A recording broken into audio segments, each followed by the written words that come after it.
Telling the stories of entrepreneurs and how they overcame the struggles and challenges to get where they are today. This is Believe in the Entrepreneur with Joel Sandoval, CPA.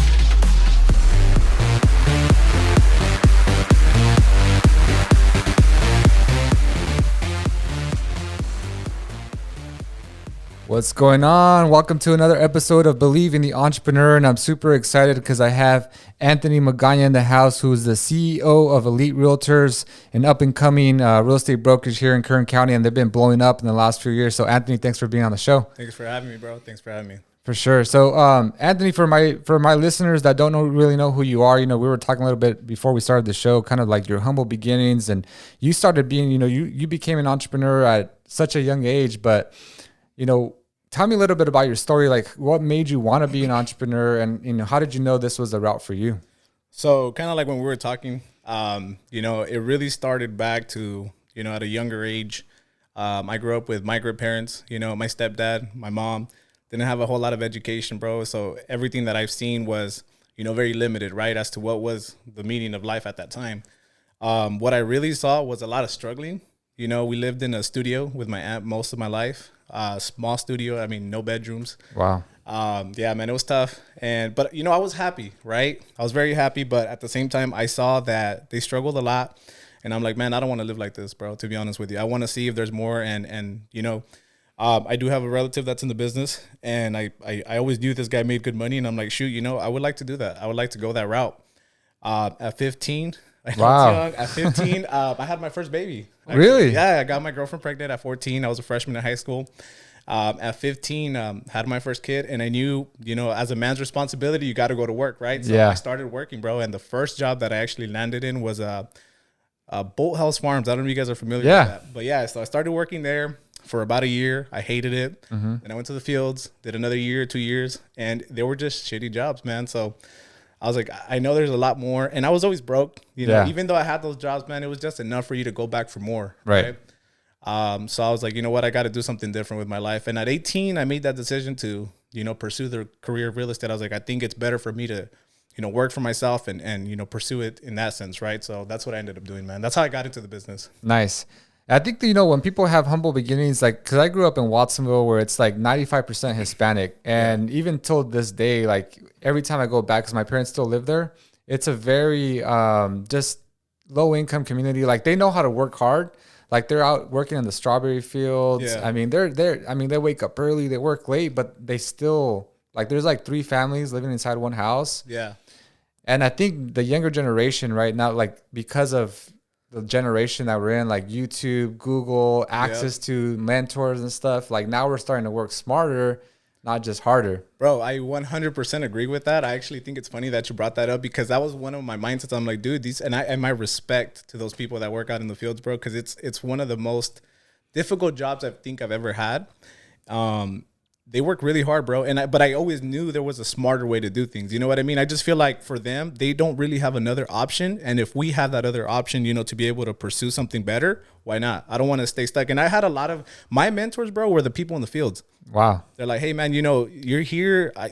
We came here to have a better life for you guys. Why are you here? And it really hit me, bro. And that was at every job that I had, bro. Because I was young. Yeah, they're like, dude, do something better with yourself. And I'm like, you know what? I got to, man. I feel like that's something that I at least owe to my people, so. Right. Yeah. That's cool. Now, you said you had a relative, that was making good money that kind of introduced you to this world of real estate. So tell me a little bit about, like, that mindset shift from, like, obviously your mentors in the fields, like, hey, you got to do something better for yourself. But how did you know real estate was the path to go? So, not to get too much into detail, but I knew of this relative. It was an on and off relationship. If I'm being 100% honest with you guys, because everybody should probably know by this time, it was my dad. Had a very on and off relationship with this guy, where basically, we would talk, 2-3 years and then another 3-4 years without talking. So it went on like that pretty much most of my life. Until I got to 18 and I started pursuing the career of real estate. That's when I kind of got into contact with him again. And he's like, hey, dude, we got the same name, let's give it a shot. And to me, it was like, okay, let's reestablish something that wasn't there. And let's go for it. Let's work together. Probably not a good decision, to be 100% honest with you. Yeah. It was a great experience. It as far as learning, he, opened the doors. Yeah. But it was also an experience where it's like, hey, there's a lot of things that I took from that company, and I didn't want to replicate that. I don't know if that makes sense. Yeah. I just didn't want to do what was taught there at our company. And I feel like, it was more of an environment where it was like, hey, here's your keys, here's your desk, go ahead and do what you got to do. And it really, really threw me off, man. I actually quit my first, I think it was like the first 7 months in real estate. I quit. Really? Yeah, I quit, man. Oh, wow. But, I'm not a quitter, so I ended up going back. Yeah. And the reason why I quit was because it took 6 months to get my first transaction, man. It was Wow. really tough. 6 months. So those 6 months were probably some of the worst 6 months that I've ever experienced. Keep in mind I had kids. Right. I had a family. Obviously, I had my house that I had to pay for. I had no car. Wow. I had no phone. A realtor with no phone, which is probably not the greatest idea. And I had my collections piling up, dude. I had a pile of collections, dude, because I couldn't afford to pay my bills at the time, right? But probably not the smartest idea to go in with 2 months of reserves either. So, that kind of hit me. But that was a learning experience for me, man. I just feel like, a lot of things could have been different. And I feel like it could have been approached a little bit different. But 6 months, man, it really taught me a lesson. That first year, I think in real estate, I closed 4 transactions, man. Wow. Made like $16,000 total. Wow. So how did you get over that hump? Because I could have just imagined, 6 months without hardly any income or no income, and then only 2 months of reserves. That means you got 4 months of nothing. Yeah. And then you got a family to feed. Yeah.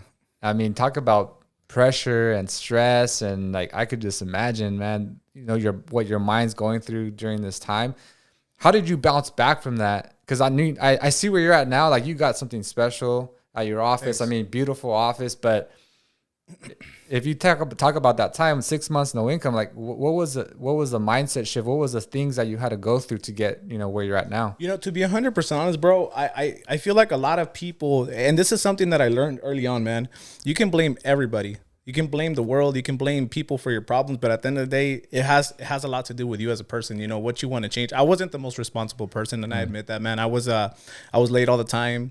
I didn't take it too serious. I mean, again, I was a young kid, bro. Right. And actually, at that time, I talk about this all the time. I was 305 pounds. Really? And I was a bigger guy. I was 18. I think when I started fully going into real estate, almost 19.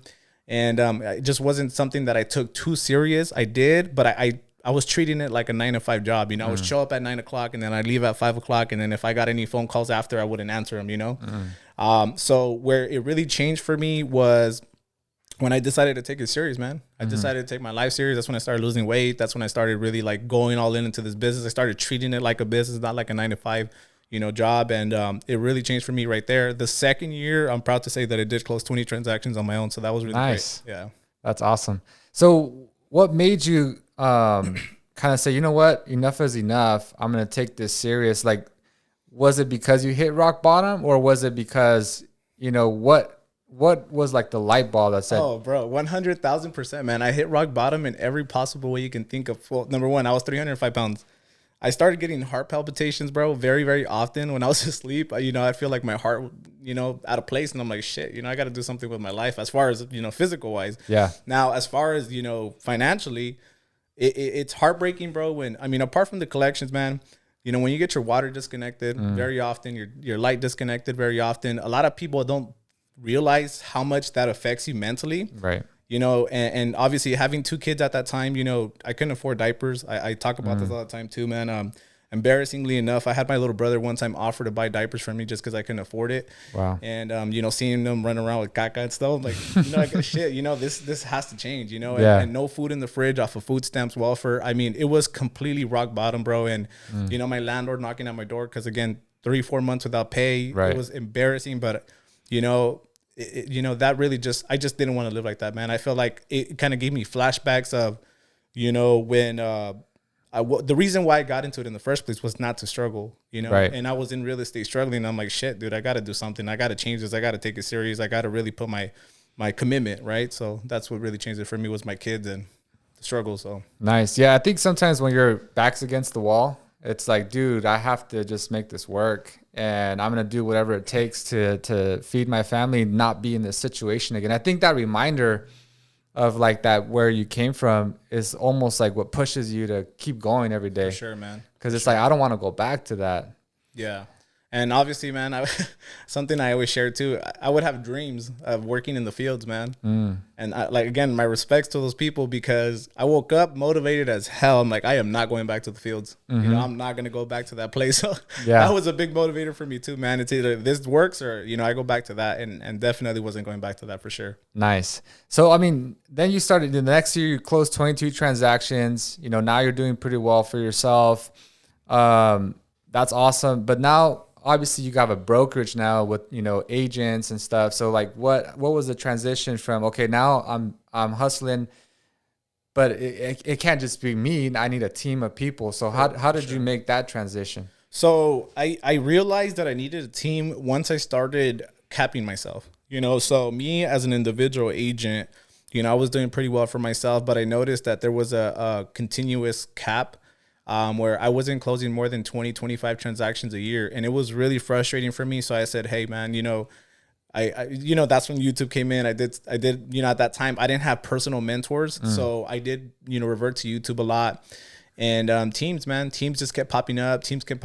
And I finally forced myself into, you know, building a team, which the first member on my team was my brother. You know, so he was working at IKEA at the time, 9-to-5 job. And I'm like, hey, bro, what are you doing with your life? And, you know, we kind of just talked about it, and he ended up going for his license. And, you know, glad to say this guy, he's a co-owner of the company too. So nice.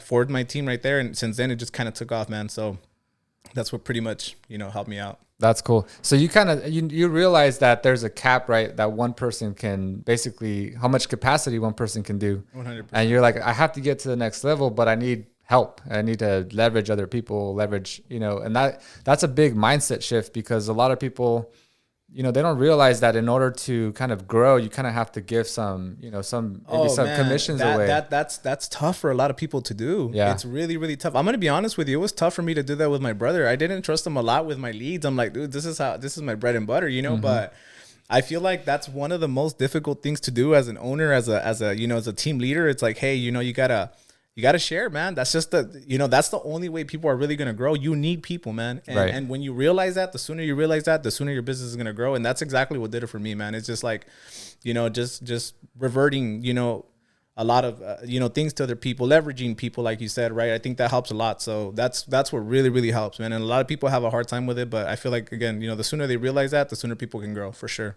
Yeah, I think once you leverage teams, and then there's also like a fulfillment, at least for me, like when I'm seeing my team grow now too, it's like, yep, dude, like it's not just me that's having success, like my team is also having success. For sure. And there's this huge fulfillment. So you started building your team, you had your brother on, you know, your first team member, started hiring more agents after that. Like what made you say, okay, you know what, I'm going to build this big, organization, this office. Now you're like a CEO. So like, how did you transition to that? It's funny the way it started. So, left the first company that I was with when I realized I was super limited. Being there, I felt like I needed to grow. At that time when I left, I had a team of, I want to say 4 or 5 agents, ended up going to another company for a little bit. And I feel like I got to a point where again, the fulfillment of like, dude, this guy was working at IKEA and now he's making this much money. And then I got these other people on my team. And to be honest, bro, the reason why I feel like it kind of just took off the way it did, and the reason why I have the brokerage in the first place, was because I don't want my agents that are with me to go through whatever I went through. I think that was probably one of the most shittiest experiences. Mm-hmm. And again, I put myself in their shoes, and I'm like, man, if I can help these people from the get-go,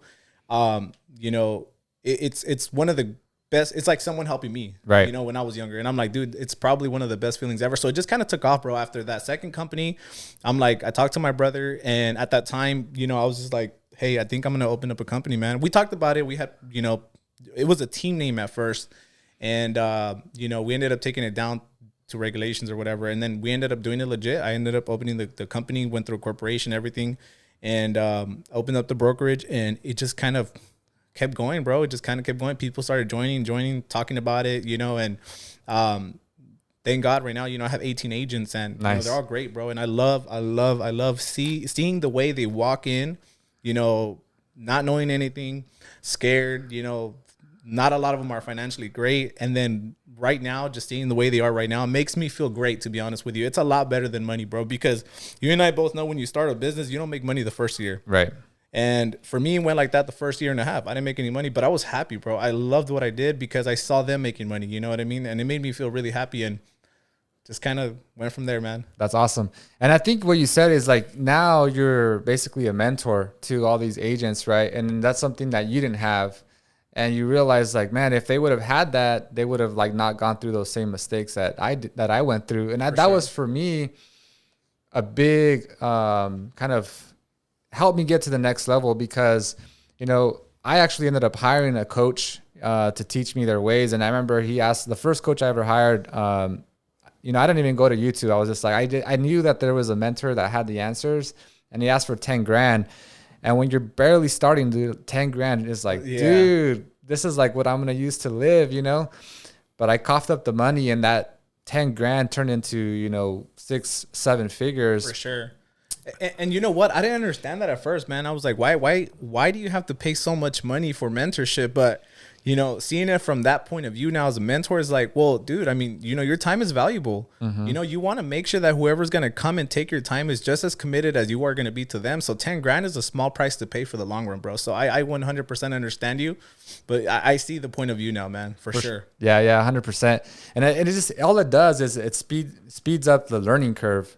Yeah. Because if not, like if you don't hire a mentor, it's like, you're going to go through those, you know, year and a half of no income. Mistakes, man. A lot of mistakes that those mentors made. Right. That, you know, they can just tell you, hey, man, this is what I did. Right. You know, it's like one time, you know, again, YouTube, right? But I learned, hey, you know, the wheel's already been invented. You don't got to go in and reinvent it yourself. You just got to go off of someone that already knows what to do. And, you know, you shadow them and, you know, just, right? You learn from them, right? For sure. Instead of figuring it on your own, trying to figure out how to build the wheel on your own. It's already there. Yeah.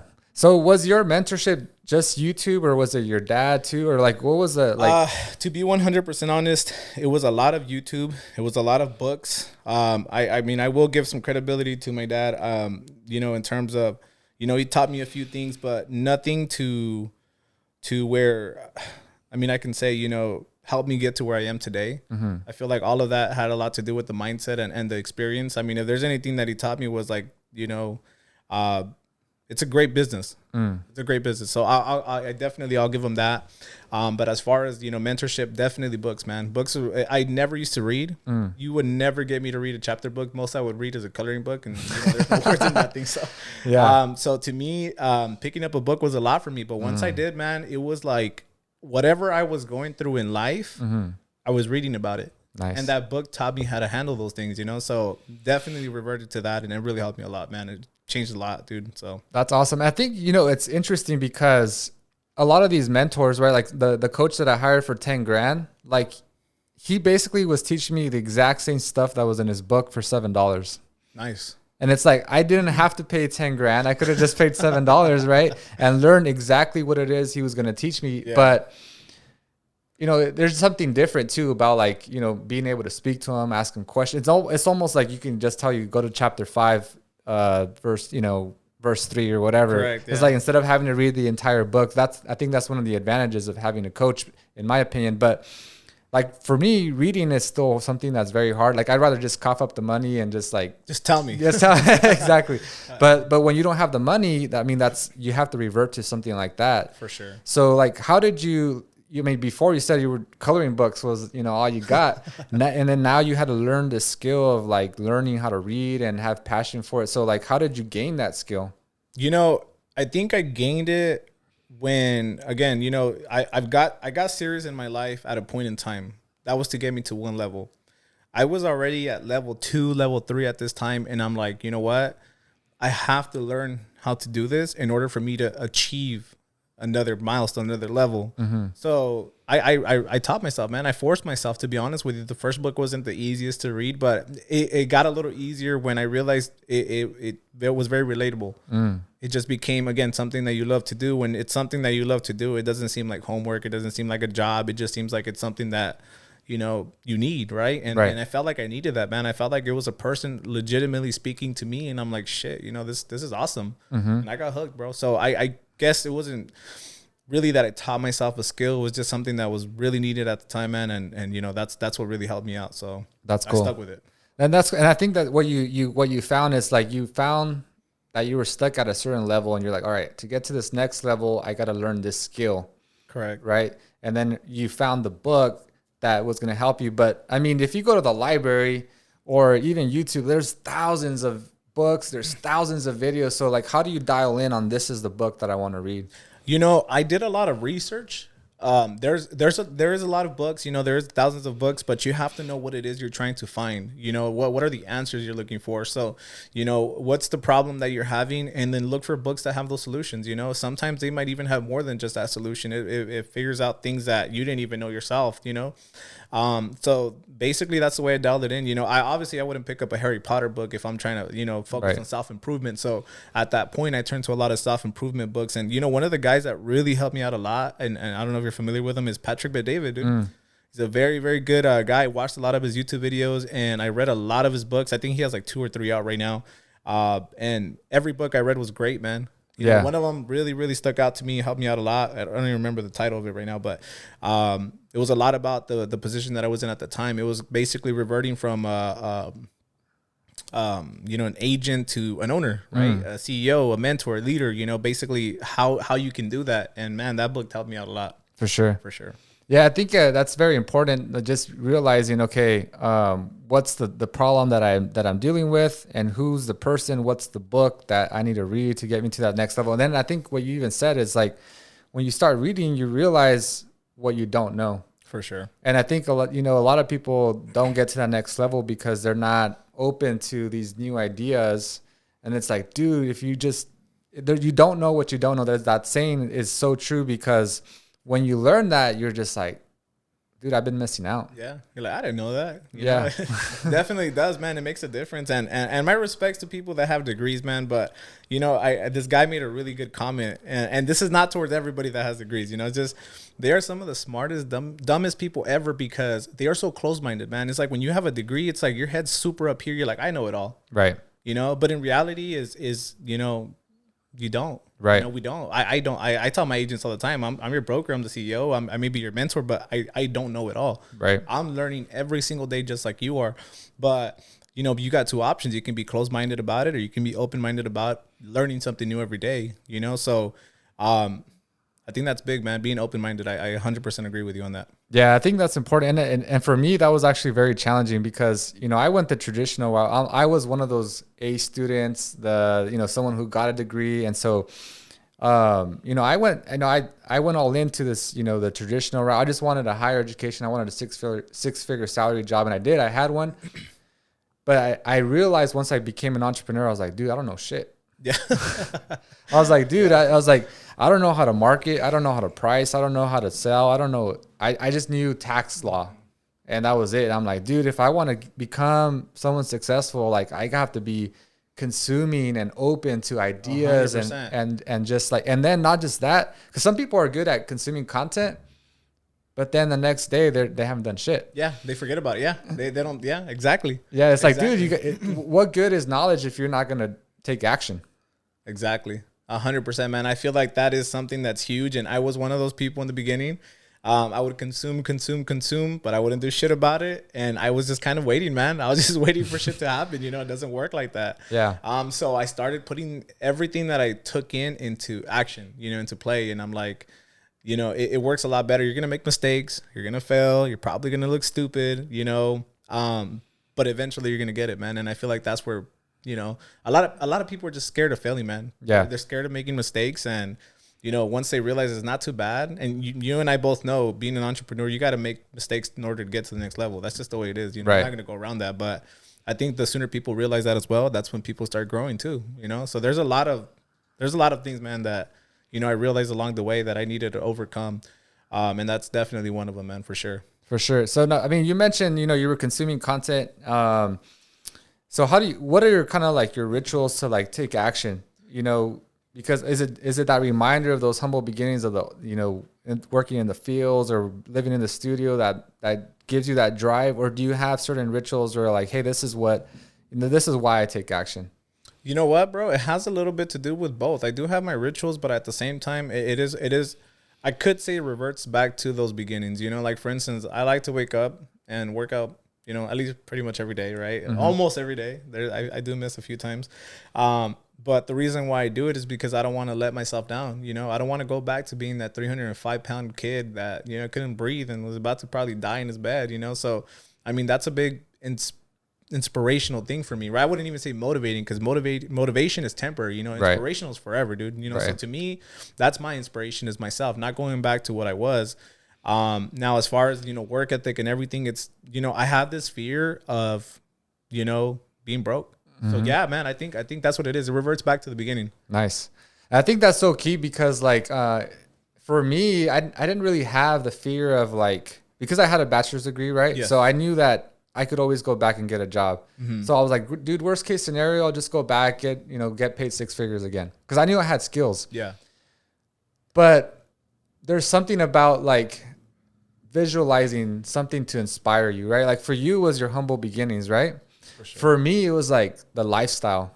I was like, dude, like I'm not gonna be a freaking millionaire just working in, 9 to 5. Yeah. Like I'll have a good lifestyle, but I'm like, that's not what when I went to school for 4 years and got my CPA, I was like, dude, I did not go to school for 4 years. And there's like people that don't even have a high school diploma and they're freaking making millions of bucks. And I have a bachelor's degree and I'm only making 6 figures. What the hell? See, and I thought about that too, bro. Yeah. And to be honest with you, there was a point in time I went to college. You know, I went to BC, but again, I ended up dropping out, dude, because of that reason, man. I'm like, you know what? This is not gonna get me to where I want to get to. So I 100% agree with you on that, bro. I feel like you're so limited sometimes, especially when you're working for somebody else, man. I mean, that's just what it comes down to. When you work for someone else, depending on who it is, obviously, you know, unless it's like a billion-dollar firm or whatever, you're gonna be limited. You're gonna be worth whatever you're worth for that hour, and that's it, man. You're not gonna get no more, nothing less, you know. So. Right.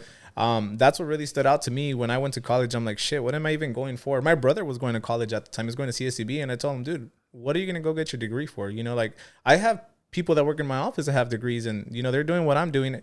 And at the end of the day, man, unless you're going to become a certain thing, like you're going to become a doctor, you need your degree. Right. You want to become a teacher. If it's something that you love to do, then at that point, okay, I 100% agree. Go for it. You know, and I talked to my brother about this, and he's like, dude, I'm just going because that's what we're taught, you know. You get out of school and you're taught to go straight to, you know, going to college and getting a degree and getting a good job. But in reality, man, you know, I hate to say it, but if you don't have a plan to what you're going to use that degree for, you're just going to have a lot of debt. Right. Right. And and thank God, man, I got that guy out on time. He had a couple of $1,000s in debt, paid it off, and we're good, you know. Nice. But there's people that I know that have close to 100K. You know? It's crazy, and I didn't actually learn that until after I had gotten my degree. Like you learned it even before that, right? You even got your brother out while he was still in that, so that's pretty cool. But I didn't actually learn that till I was already like making 6 figures. I already had my degree, and I'm like, shoot, dude, like I need to become an entrepreneur if I wanted to hit new heights. But I didn't actually learn that till after the fact, and for me, it was like a huge eye opener. I'm like, damn, dude, I have to learn to take risks. And one of the things for me that's a little bit different than you, like, you know, you pretty much are creating entrepreneurs, right? Because you have like all these, you know, real estate agents and stuff, and you're creating business owners, which is awesome. But for me, like I have my team members, you know, they're all mostly just W-2 employees. So I'm creating 9 to 5s, but I'm like, I don't want to have them limited to that 9 to 5. So I'm like, I just literally had this breakthrough not even too long ago. I'm like, how can I get them to also have like opportunity? So what I did here is like, I'm creating entrepreneurs. So now like my whole team, I'm teaching them sales, I'm teaching them marketing. So that way they get compensated whenever they get a new customer. It's like, dude, you're going to get your regular paycheck. Don't worry about that. But if you start getting business, I'm going to compensate you for that. There's more. That's exactly what it is, man. Because I have a W-2 employee too. You know, I have 2 of them actually. And, you know, I try to teach them the same thing, you know, because when you're a sales bro, you and I both know the sky's the limit, right? Yeah. But, you know, for our W-2 employees, it's like, how can we push them to be entrepreneurs? And I love that you just mentioned that, because that was in one of the books that I read. You know, you got to let them know that, you know, there's no limit there too. You know, they can grow as much as they can. And, you know, eventually, man, I mean, one thing I do want to do with our company is open it up to basically be You know, very similar to Apple. You know, Steve Jobs owned a certain percentage of his company, and you know, a lot of people had ownership in that company. I want to do something very similar with ours. You know, I want to open the doors to basically have equity in the company, and I would offer that to my W-2 employees too. Right. You know, so that's definitely, man. I like that you mentioned that, bro. I like that. Yeah, know, and it's interesting because, you know, especially when you become an entrepreneur, you're like, oh, you know, all me, right? Me. But you realize in order to grow, you had to almost start sharing piece of the pie, right? And now you're even talking about sharing equity, right? And it's like the complete opposite of like what we're used to, like especially when you're a W-2. It's like, all right, what's in it for me? What are my benefits? For sure. You know, what's my hourly rate gonna be? What's my salary? How much hours of PTO do I get? How much sick time do I get? Yeah. How many holiday hours do I get? It's everything about me. And vacation time. yeah. And it's like, dude, in order for you to grow, you have to have the opposite mindset. Like, what can I give? What can I give for me to grow? Right. For sure. And it's a huge like opposite. Like, and for me, that was a huge breakthrough because I mean, I went to school. I was like, oh, dude, I got a degree. You know, I'm worth this much.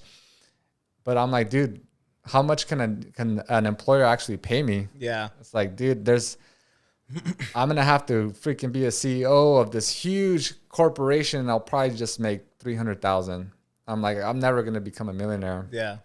Or nonetheless a billionaire. Yeah. It's like, and it wasn't until I had that mindset shift that really helped me. Hey, but either way, man, I always say too, you know, it's better late than never. I mean, I know you're a young guy too, bro. And at the end of the day, my respects to you because I know getting a degree is not easy. I mean, 4 years in school, man, that's tough, bro. You know what I mean? So I do have my respects to you, you know, for that. You know, especially more, you know, being able to admit that like, hey, you know, like there's more. Yeah. You know, I think that's really hard to do, bro. And that's what I'm telling you, you know, not everybody's the same way, but, you know, that one comment really stood out to me. And now I started seeing people like that, like, you know, with degrees, at least for the most part, you know, they're just so limited, man. They're so, you know, conformative with what they have. And they're just like, no, this is it. You know, and I like that, you know, you were able to break out of that, bro. I think that's huge, you know, so congrats to you on that, man. Yeah, thank you. Now, I want to talk a little bit about your culture because, you know, I've been to your office, you know, I gave a presentation and one of the things that stood out because I, you know, started going to different offices and for yours, it's like, dude, there was this huge, like just environment. Like I just felt welcome. Like everybody there was so friendly. Everybody was laughing, like just telling jokes on like kind of like it almost felt like I was kind of at a house party, except there was no alcohol. Only on Fridays. Yeah.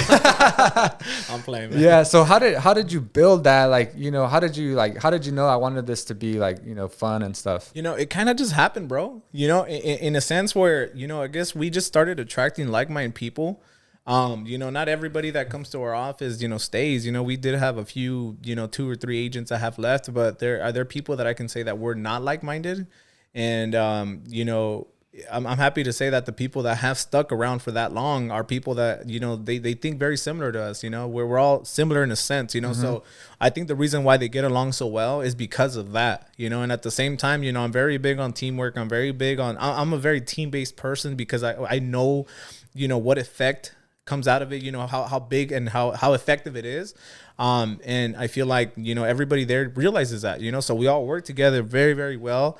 And I think that's what really did it for us, man. That's why everybody does. And apart from that, you know, like I told you earlier too, man, it's like, I like to work, dude. I'm 100%, you know, I love to work. And I feel like I'm a big believer in hard work, but I don't think you should be miserable doing it. I think you can have fun, man. I think that's a big thing, you know? So I teach my guys where it's like, hey, we work hard, you know, we play hard. Right. So as long as they're doing what they got to do, man, I'm, you know, I let them bring their kids, man. I think, yeah, I saw that. Yeah, dude, you know, I have like 6, 7 kids there, but you know, I love it, man. I think that it's great that they're comfortable enough to be able to even do that in the first place. Makes me feel like I'm doing something right, you know? So for sure. That's what it was for me. Nice. So for you, it just kind of happened naturally just because, you know, I could even tell just from your personality, just someone cool to hang out with and stuff. But like for me, it was actually really challenging because, you know, in my role as an accountant, like everything is numbers, computers. It's like very, very dry. Yeah. So I had to learn to build a culture, and I had to learn, like, it wasn't natural for me. That was a very difficult thing for me to learn. And now I have like a pretty good environment. Like we have game nights once a month, and we'll like celebrate. We were playing poker the other day. Nice. And we just have fun now. But you know, that was a big breakthrough for me. And like for you, I'm like, dude, it just seems so natural. Like I was just like, dude, it just seemed like a great environment to be in. So So for you, Anthony, like what are you looking forward to now? I mean, you've built something pretty successful, but I mean, you're still young, and you got a long ways to go. So like, what are your kind of your next goals in the next couple of years? You know, it's funny, man, but you know, when I first started this thing, I didn't really expect it to take off as big as it did. You know, I'm not saying we're huge or anything like that, but right now I have gotten to a point where, again, I don't feel like you should ever be satisfied. I don't feel like you should ever be like, hey, you know, and again, it might sound selfish. I know it probably does, but what I mean by that is don't be conformative with what you have, you know, because anything can happen, bro. Anything can happen. Life hit, you know, crash in 2008, boom, humbles you up really quick. So I feel like, you know, I don't want to stop. I feel like for me, this is barely the beginning. And my goal is, you know, we're actually heading out to Fresno right after this, Nice. you know, in hopes of, you know, possibly expansion. Nice. So I am looking to, you know, eventually, sounds like crazy, but I feel like you got to speak it to existence. I do want my company to be a national brokerage, man. Nice. That's awesome. That's exciting. I think that, you know, it's one step at a time, right? Going to Fresno, branching out, and eventually it will be a national company, right? But it's baby It steps. starts with those baby steps, man, for sure. Meeting the right people, right? Connections. You know, so we'll see what happens, but that's definitely what's in mind and store, you know. And again, private equity. This is the first time I'm even talking about it, bro, to be honest with you guys. Nice. Not everybody knows about it. Yeah. I have mentioned it to my agents, but you know, I feel like that's going to help them, you know, stick with the long-term plan, man. I think that's huge. You know, if you can teach your people to stick to that long-term goal, Right. you guys are unstoppable. For sure. So that's what it is for me, man, is that private equity expansion, and, you know, we'll see what happens from there, right? That's exciting. Now, one of the things that I think we have in common, Anthony, is that like we're always trying to get to that next level, right? We know, like, you know, you were capped at level 2. How do I get to level 3? I'm the same way. But one of the things that I get crap for, and I think is because, you know, I'm married, I have 2 daughters, like, it's like, hey, dude, stop working and spend time with the kids, you know, and or like, hey, it's time for you to focus on it. But you kind of like bring the kids to work, you know? So like, how do you balance, you know, work and then like your personal life? So obviously, man, you know, I don't bring my kids to work every day, right? But I do take them very often. You know, I'll take them with me Saturdays, Sundays. But I'm a big, you know, I'm young, but I'm a family man, bro. I have 3 kids, you know, and I like to spend time with my family. So the way that I balance it, man, is, you know, I depends on what I have going on. I'll take a weekend off. I'll do a vacation, you know, every big now and then, you know, to spend time with my family, bro. But at the end of the day, you know, this is the reason why we're able to do this in the first place. So I feel like Right. it has to be respected, man. I feel like the woman that you're with has to know that, and that's why they say that the woman that you're with has to be stronger sometimes, you Right. know, and they do, bro, because they have to know what kind of man you are and what position you're on, and you know what you got to do to be able to, you know, do the things that the lifestyle that you never had for you and your kids, you know. So I feel like once that's respected, the balance just kind of happens on its own. And again, man, I mean, you know, I try to involve my family as much as I can. A lot of my family, you know, is involved. Yeah. You know, they work. I have my cousin, you know, does our marketing pieces. There we go. You know, so I try to involve them, but as far as my kids and my wife goes, you know, I just, that's the way that I would do it, bro. Just like that. That's cool. I think what you said is key, is that you spend time to go on vacation, right? You make that you'll take a weekend off to just give them that quality time and just focus on them. Yeah. Even a week, bro. I mean, just the fact, I mean, and I always think about this too. Just the fact that I can take a 2-week vacation is great, because I would have never been able to do that working in the fields. Right. I can be with you every day, and I've been in a position like that, bro, where I watched my kids grow up, because you know, I was with them every single day. There was a time where I didn't have a job, you know, for 2-3 months, and I was there every day of their life, and it was depressing, bro, to be honest with you. I love my kids, but seeing them not even being able to afford to take them to a gas station to get a bag of chips sucks ass. So to me, it's like, I'd rather work my ass off to make sure they have what they need, to make sure that I can take a 2-week vacation, versus me being there every single day of my life with them and knowing that I'm broke and I can't afford shit. To be honest with you, that's what it is for me. So that's where that balance comes into play. 100%. You know, it's what you're going to do with your, you know, for your kids, right? That legacy that you're going to 100%. leave them. You know, so I think that at the end of the day, it's like your kids are going to appreciate that. For sure. So tell me, I mean, you mentioned a 2-week vacation, because I love traveling. I love going on vacation, but like an entrepreneur, dude, they never stop working. Yeah, never, bro. Never. So like you could be on vacation, and like for me, I'm like, light bulb. And my wife's like, dude, be in the presence. And I'm like, the present. I'm like, damn it. And I snap back. So like, when you take that vacation, like, do you struggle with that as well? Or is it just me? I do, bro. I'm not going to lie. I take my laptop. I take my phone. I still work. You know what I do? But I mean, what I try to do is basically just, and I will let her know, hey, I'm going to take, 2 hours just to do what I have to do real quick. And the rest of the day's for us. You know what I mean? So I'm able to balance it even then. Right. Right. But yeah, man, whenever you have those moments and it just clicks, it's like I go and I write it down on my notes so I don't forget it. And it comes back to me later on. You know what I mean? If it's something that can hold off. But yeah, that's the way. But as far as like respect, when it comes to, being with that person, I won't pick up a phone call. That I won't do. Hey, text me later, with family right now. But that's the way that I would handle it personally. You know what I mean? So I feel like when there is like that time, it would be a little rude to be like on the phone all the time. And, I think there has to be a boundary and, a certain level of respect for that. But when it comes to that, man, I take 2 hours and, anything that does click, because you and I both know we're constantly thinking about things. And, if it's something that I'm like, shit, I can use this, I'll go and I write it down and I'll come back to it later, but that's the way that I handle it. Nice. So, you're basically like shifting your mindset. It's like, all right, boom, if I have an idea, hey, just give me 2 hours, lock this in, boom. And now it's all you again. Yeah.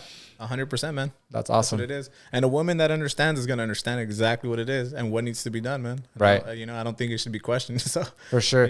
And if you have, how do you get the woman on board to like have, because you mentioned she has to be like stronger almost. So like, how do you get her to have that same vision as you? I think it starts from the beginning. It just depends on the woman that you have. And I hate to say, not a lot of people are going to agree with me on this one, but if it's a constant conflict with that other person, man, and you're always constantly fighting, it's like, dude, I'm not clubbing. I'm not partying, man. I'm working. I'm trying to make a better life and a better future for me and my kids. And if you don't support that, I hate to say it, dude. I'm pretty sure you've read some books and, you probably, heard videos. Sometimes you just got to cut people off and you don't know who that person, it can be your mom, Right. I hate to say that, bro. It sounds rude, but yeah, it's just, it is the way it is, it's that negativity, right? Right. But as far as getting them on the same page, I think there's that one serious talk that you got to have with them. And hey, you know what? This is what I'm about. This is what I need. This is what I need from you as a woman. Can you do this? And I feel like once that's established from the beginning, it's all good from there. Yeah, for sure. I think that serious talk is important. And if they're not, in alignment, like you said, sometimes it's like, I've already had that serious talk with you maybe multiple times. And if we're not in alignment, it's not going to work out. It's not exactly, man. And that's where you got to, I hate to say it, but, the level up. Right. Do you want to level up or do you want to just stay stuck doing what you're doing to make this other person happy? That's the choice is always going to be up to you. Right. Right. But as selfish as it may sound, man, I feel like, you got to put yourself first. Right. Yeah. Do, man. No, it's at the end of the day, it's true. And I think when you think about your legacy, right, like the reason why you're doing it, it's like at the end of the day, it's not even selfish because it's like, I'm working my ass off, but it's like, dude, I'm doing this for you. Correct.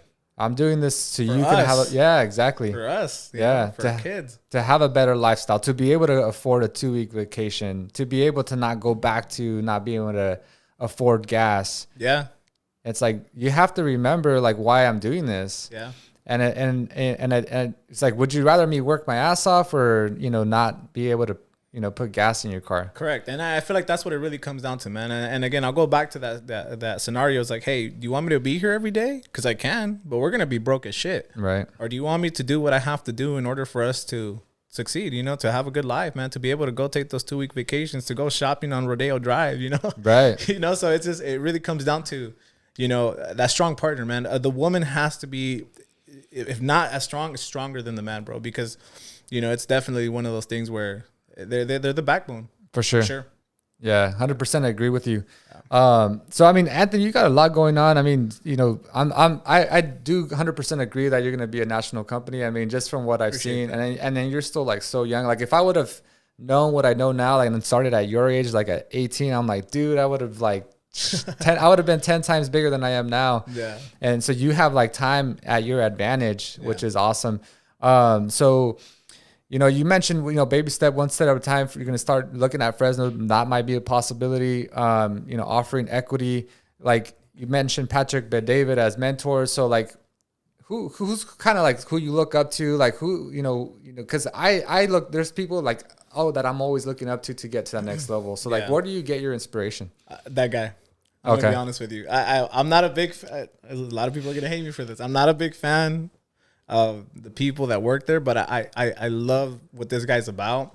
I like and again, I watched this guy since before I got licensed. You know, this guy was dropping YouTube videos left and right, and it was one of those things where it was all, you know, consuming, but no action.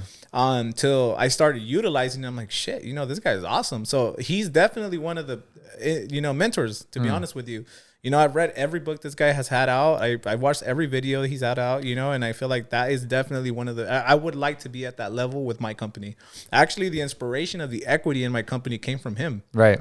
I love that model, man. Yeah. I feel like that's why his people work as hard as they do, because they're entrepreneurs. Right. You know, and they ride for that company. And I want that for my company. You know what I mean? I want people to be like, hey, this is my company. I own this too. Right. You know, so that's definitely where a lot of the mentorship has come from, to be honest with the inspiration to answer your question. Yeah. Yeah. Patrick Bet-David to me is, you know, I've had the opportunity to speak to some of his like his sales reps and stuff. And I mean, they have this, because they're hanging out all the time, they have similar mindset. Yeah. And it's like, dude, he's just such a smart guy. Like, as far as everything in business, from, you know, equity ownership, how to like incentivize your team members, how to create commission structures. I mean, you think about his PHP agency. I mean, I watched like his 30-minute YouTube video on like how he organized his commission structure for all his PHP agents. Yeah. I'm like, dude, how do you even create something like that? Exactly, man. It's insane, bro. It's a whole nother level. It's insane. Yeah. And I think having that, you know, that someone to look up to is super important, because, you know, without that, it's like, you know, what else are you shooting for, right? Yeah, what level do I want to get to? You know what I mean? And I feel like it's great that he's done it in the insurance industry. I want to do it in the real estate industry. Nice. That's my goal, man. Yeah. Yeah. So, and I think that you can definitely do it. I mean, you're young, and if you find the right people and you consume, I mean, connections, it's going to happen. For sure. Awesome, Anthony. And now you're just starting a podcast too. Have you named your podcast, or just starting up right now? I did. I just named it. We just came up with the name. I think it was about 2 weeks ago. It just had the logo organized. It's gonna be called the Elite Level. Oh, nice. Yeah, nice. Part of the company, but it's you know, very similar, entrepreneur based. You know, bringing, you know, entrepreneurs and, you know, successes and things like that. But that's what the name is gonna be, the Elite Level. Nice. So, I mean, if you want to hit up Anthony, you can find him on IG under Elite_Realtors_ on Facebook. He's also under Elite Realtors. And then he's going to start his new podcast as well, so you can listen to him on there. But Anthony, any final words that you want to give my audience before we wrap up? Nah, just, to be honest with you, it doesn't matter how young you are. I feel like the biggest thing that has ever helped me, and if there's anything I can ever tell anybody, is don't take time for granted. Time is not, it can be your enemy or it can be your friend, depending on, I have a big tattoo, man, of a clock for a reason. Oh, you know? really? I do, man. And I'm a big believer in time. And I felt like people have always said, dude, why do you work so hard at a young age? Because I want time to be my friend, man. I want to be able to work my ass off my, you know, early 20s and retire in my 30s if I want to, you know? So, you know, treat time with respect. 100%. That's one thing that you'll never get back. Is time. You can get money back, but you'll never get time back, for sure. Yep. And that's the one resource that I think most people undervalue. So I mean, that's a bomb right there, because if you get time on your favor, on your side, it's like, dude, the sky's the limit. For sure. That's awesome. Well, thanks for being on the show, Anthony. I look forward to being on yours, hopefully, as well. We'll do it pretty soon, man. Thank you for having me on here. For sure.